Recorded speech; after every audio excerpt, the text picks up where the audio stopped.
दिव्य सोहळा पाहुनी डोळा देह, हा माऊली माऊली झाला। माऊलींच्या आळंदीत वारकऱ्यांची मांदी आडी। माऊलींची आळंदी महापुराच्या पाण्यानं भरलेली असली तरीही देह मात्र माऊली माऊलीच्या ओढीनं आळंदीकडे रवाना होत आहे। आळंदीच्या वाहतुकीच्या चारही पुलावरून पाणी गेले।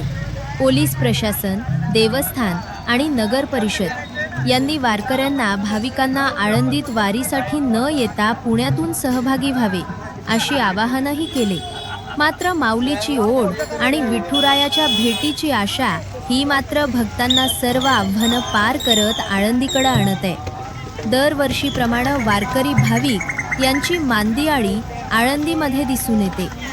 ज्ञानोबा माऊली ज्ञानोबा माऊली तुकारामचा गजर कर पावले आळंदीकडे वळतात आणि देहभान विसरून, भूक तहान विसरून माऊलीच्या भक्तिरसात दंग होताना दिसत आहे। श्री ज्ञानेश्वर महाराज संस्थान कमिटी ही पालखी सोहळा सुरळीत पार पडावा म्हणून चिंताग्रस्त तर आहेत, मात्र अशाही परिस्थितीमध्ये पंढरीपर्यंत वारकरी कुठल्याही चिंतेशिवाय हा सुख सोहळा स्वर्गी नाही याचा अनुभव घेण्यासाठी तयारीत आलेल्या दिसून येते।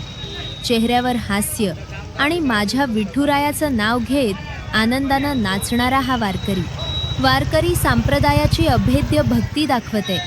आळंदीमध्ये मोठ्या प्रमाणात वारकरी जमा होत आहे। थोड्याच वेळात माऊलीन आळंदीतून प्रस्थान करणार आहेत आणि आजोळ घरी मुक्कामानंतर पंढरीची वारी सुरू होणार आहे। याचा आनंद, भूक तहान विसरून वारकरी आनंदानं तयारी करत व्यक्त करत आहेत। म्हणूनच म्हणतात, हा सुख सोहळा स्वर्गी नव्हे। याची प्रचिती आळंदीत महापुराच्या परिस्थितीमध्ये सुद्धा येताना दिसते।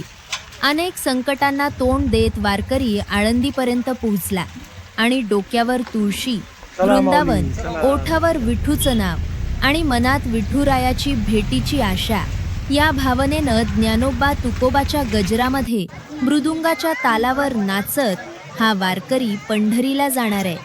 भरारी न्यूज प्रतिनिधी, आळंदी।